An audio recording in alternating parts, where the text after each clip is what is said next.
欢迎收看赛瑜伽. Welcome to 4T's One Family. Hello, everybody. Long time no see. Long time no see.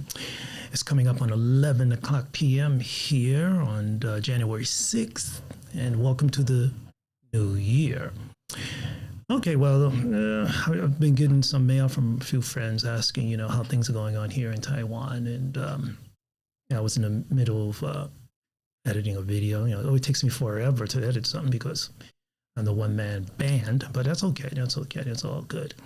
But friends and family back home asking, how things going on over there, because, the neighbor next door is having a little problems right now with their C-19 situation and, the massive loss of life there. And, a lot of things came across my mind. And listening to the news and stuff like that, there's all kinds of things going on in the news, at least in the Western media, that's a little bit, how would you say, going through not even first-hand information. A lot of it's going through second and a lot of it even third-hand information.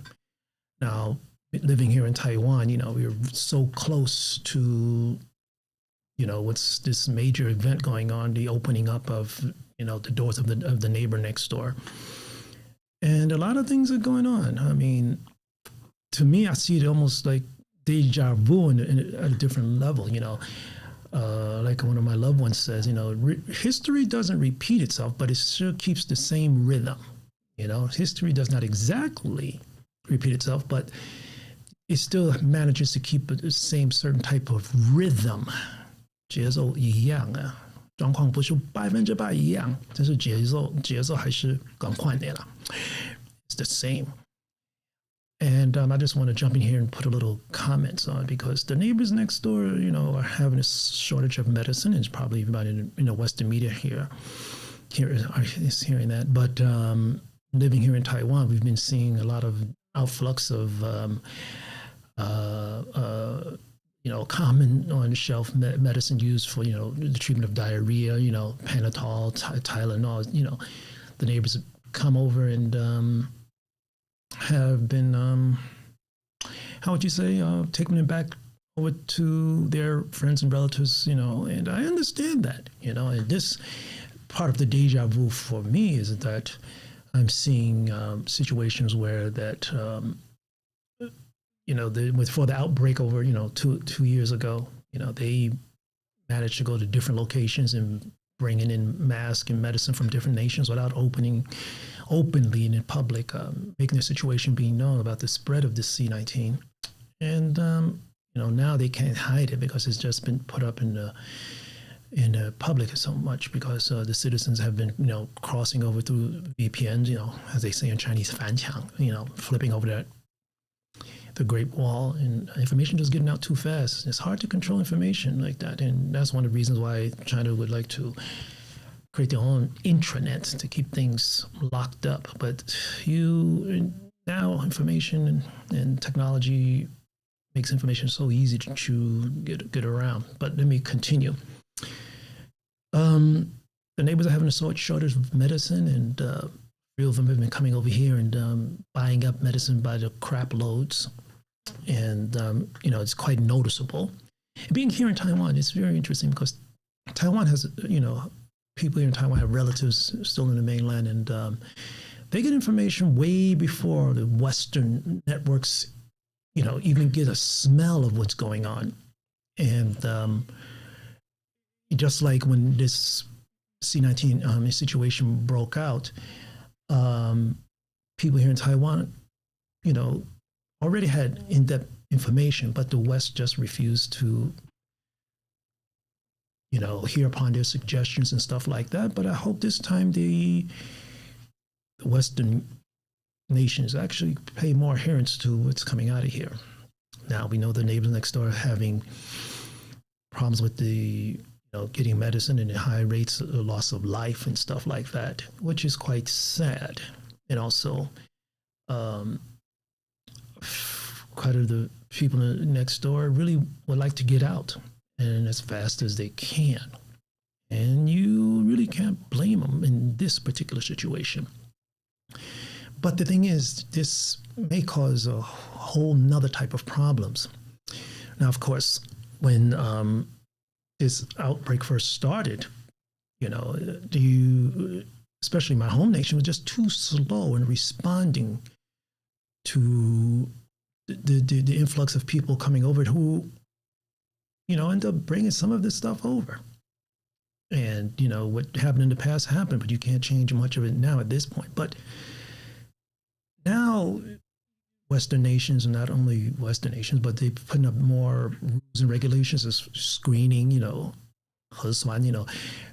people coming in from mainland China have to do testing for, I think, 48 hours of testing to make sure they're not bringing in this terrible, really bothersome disease. And there's fears that a new variant may form, which is a great possibility. It's a great possibility. It's a most likely a possibility that this virus will mutate, and to adapt for its survival will do some changes that maybe we won't be able to catch up to. There's a possibility that it won't be so major or won't be as strong, and hopefully herd immunity globally has taken on a certain useful, helpful tone. But now that's going to be, it's going to be a situation, who let the out, Do we have to pay more attention? 我们需要多留意. We should.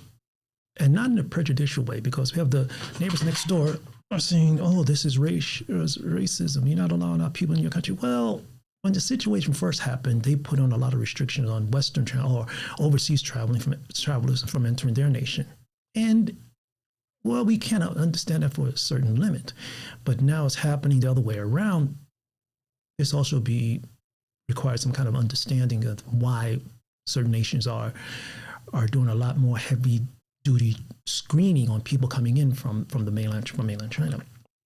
So, I see that this is a possible threat, that a new mutation of this outbreak may cause, this subvariant may cause some kind of, how would you say, a new version of the virus that may interact with people in an undesirable way, which is, I'm not a doctor and I don't even act like one here on the internet, but it's quite a possibility. So we need to just keep attention on that.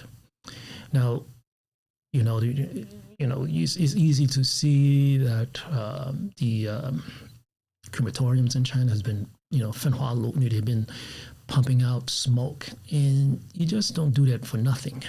I mean, there's just long lines of individuals that have to be, handled, I would say, kindly that way. And it's, it's observable. You can observe things by the amount of pollution, or satellites is just something that you cannot keep under covers for, at least for not too long. And this is something that is quite painful and unfortunate, but it's happening.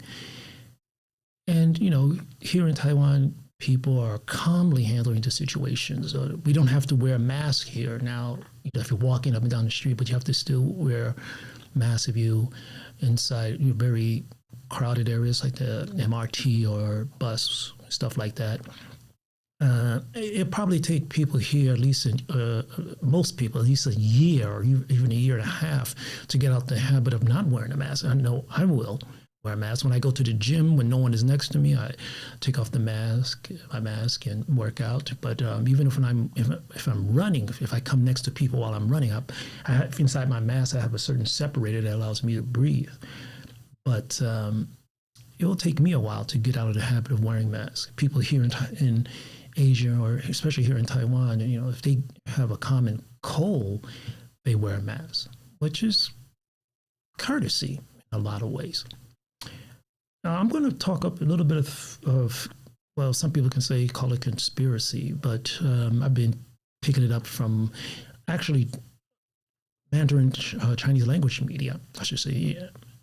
And we know that the neighbors next door, even here in Taiwan, they having a situation where people have become more affluent, more financially, how would you say, independent in some ways. prices of things have gone up, that people are not starting families like they used to anymore. Because, back in the day, especially because before economic prosperity levels risen, people relied a lot on family to actually be their future insurance carriers in many ways. But now, technology, prosperity spread. A lot more people are in a better situation now than they were 100 years ago. That's the truth, no matter how you count it.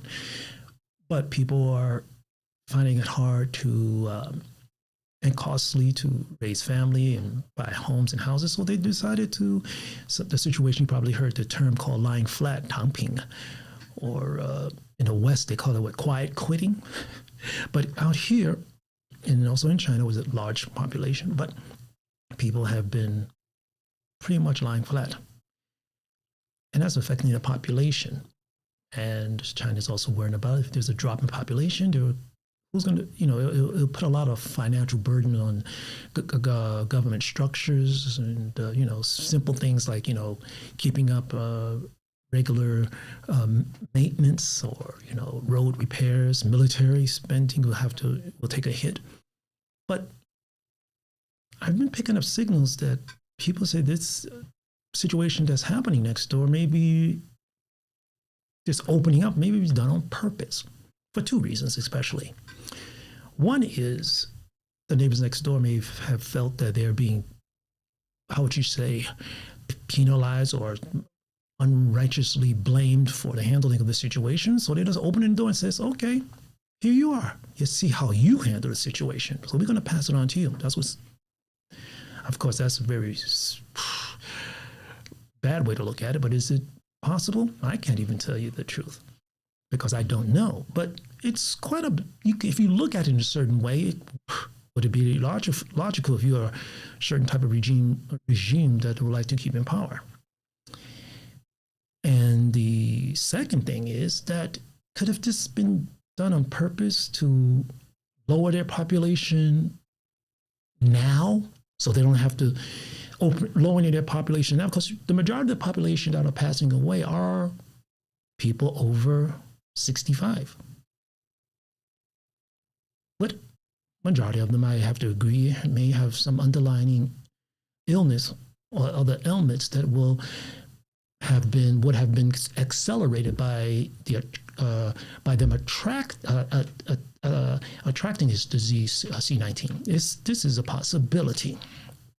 So could it be that the neighbors next door are accelerating the decline of their population now in order for the younger generations to actually have more mobility or more edge into raising or spending money that can enter the economy?